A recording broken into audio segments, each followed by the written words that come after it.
This is Gail from GailBird.com, and today I'm showing you how to make one of my best-selling pendants, the Steampunk key design. You want a 6mm faceted bead. It can be glass or acrylic. Find an old key or paint a new one. Get a circular frame from your stash, like an old earring, or you can solder a circle in copper or silver. Make sure your stash is as difficult to get through as possible. Grab a bead cap and get to your workstation. Combine the frames and keys in a way that you like. Maybe you want the key to overlap the frame, or you might want it contained inside of it. Either way is fine. I've chosen a painted frame with a sort of a plain but interesting shaped key, and a plain frame with a painted key as two examples. Set up a bead cap and a bead in the center of each key. This is what's going to give the piece a bit of sparkle. I use E6000 as my glue of choice, as it's pretty good at gluing stuff to other stuff. Put just a bit of glue on the bead cap and a bit more on the bead to make sure that they adhere really well. Push them into place with your hands or a tool. You'll use wire to make this doubly secure later on. Now you have to wait for the glue to dry, which is annoying but required. A few hours at least, but overnight is best. Once the glue has set, you want to grab some wire. I'm using Parawire's Vintage Bronze in 22 gauge. Double it up and make a loop at the end.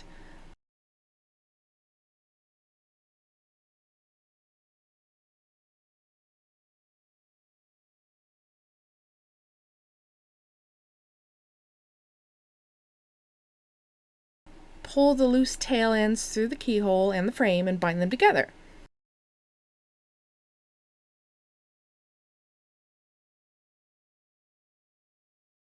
Get it nice and tight and then decorate. As you work, keep the key centered. You can use lots of tight little swirls or a few big ones. Whatever you like best will work.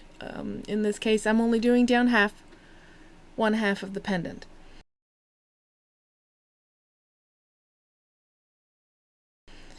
Also, make sure that you're working in a teeny tiny light box so that the wire keeps knocking into your camera. It's very important.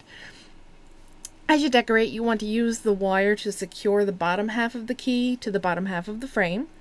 And you also want to pull the wire through the bead hole as a backup for the glue, which is totally strong enough, but I like to be sure. Just as you get towards the bead in your design, pull a piece of it through. Keep decorating any way that you like. I have my left hand clamped down on the project and on the table so that the camera stays in focus, but you only need to clamp onto the project. I use my left hand to keep the already curled wire where I want it as I work on the next curls.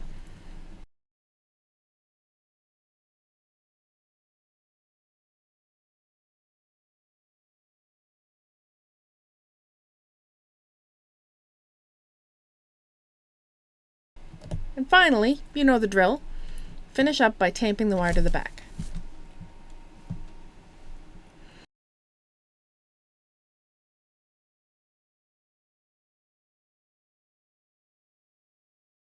You can add a bail or turn the loop into a bail by twisting it sideways and opening it up a bit. And that's it! A lovely little steampunk pendant with a girly sort of twist to it. I hope you enjoy making this little guy. Thanks for watching, and as always, stay creative.